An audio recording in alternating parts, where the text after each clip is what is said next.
Hello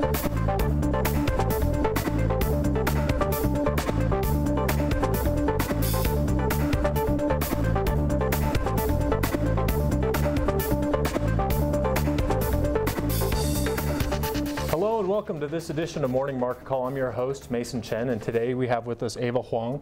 Thanks for joining us, Ava. Thank you for having me. Yeah, Ava's a fellow MBA student here at BYU, and she has a little bit of expertise in the area of microfinance. She's currently working through a class, working on a microfinance project, and today we're going to learn a little bit more about that and talk about microfinance as a form of funding and development.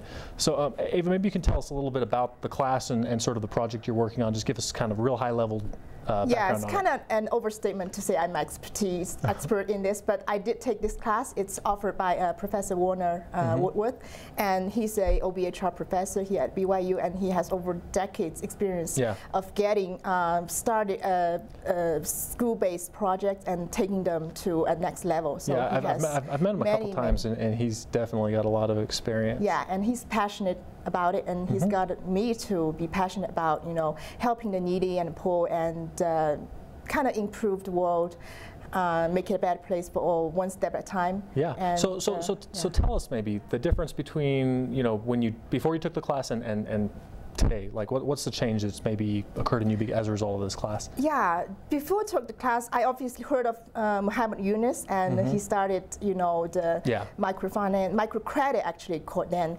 But after, you know, after taking this class, I learned a lot about the variations of microfinance, as how it evolved into microfinance today, and the many different organizations and different approach they're taking, and what works, what doesn't. Okay. And actually starting my own little project. Your own little project. So tell us a little bit about that. Okay, it's called I Love RO, and RO stands for Romania.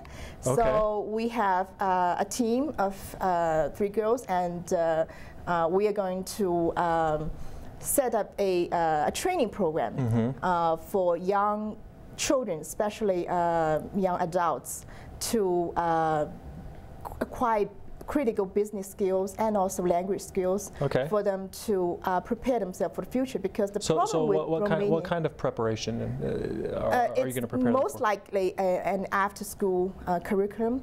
It will involve English language training. It will have the basic business training. So prepare themselves to, if they want to start a business, because job market isn't doing very well in Romania, and there's just huge unemployment.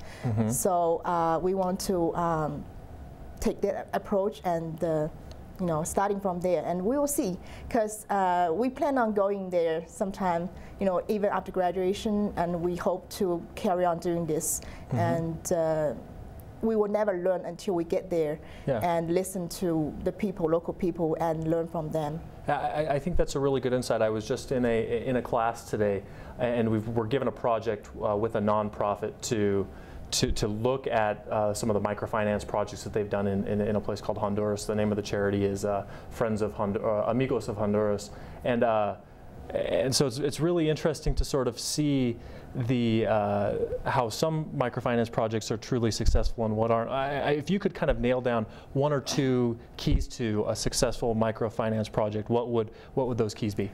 Well, from what I've learned from the successful people have done involved in microfinance, I think one thing we learned is you need to stick to the basic principles of microfinance. So you don't throw money at problem, and you don't give free things to people. So microfinance is about, the loan is not a gift, and we are giving people the access that they didn't have, but also give them the knowledge. So I think those who provide training, provide financial education, those organizations tend to be more successful than those who just simply giving out loans. And also those who have field force that's actually in the country, and listen to the local people and adapt their approach to the local cultures, they tend to be more successful. That's really good advice. Yeah. Any other sort of keys or traits that you would say makes for a successful project? Of course, you need donation. I think, especially initially. In the long term, I think there's good models that you can work out to be self-aligned.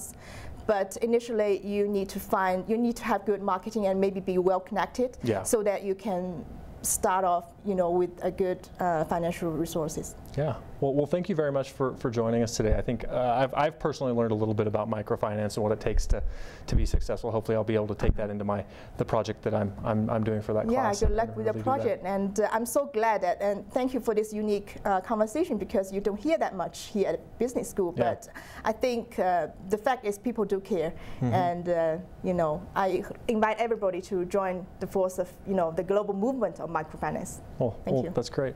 So there you guys have it. Feed a man a fish, feed him for a day, but teach him how to fish, and you feed him for a lifetime. There you have it for Morning Market Call. Join us on the web at www.morningmarketcall.org or find us on Facebook and Twitter.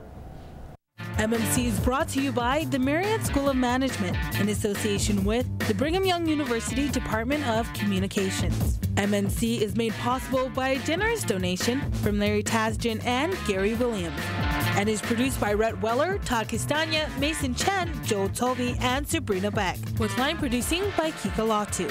For more information, find us on our Facebook and Twitter or at morningmarketcall.org.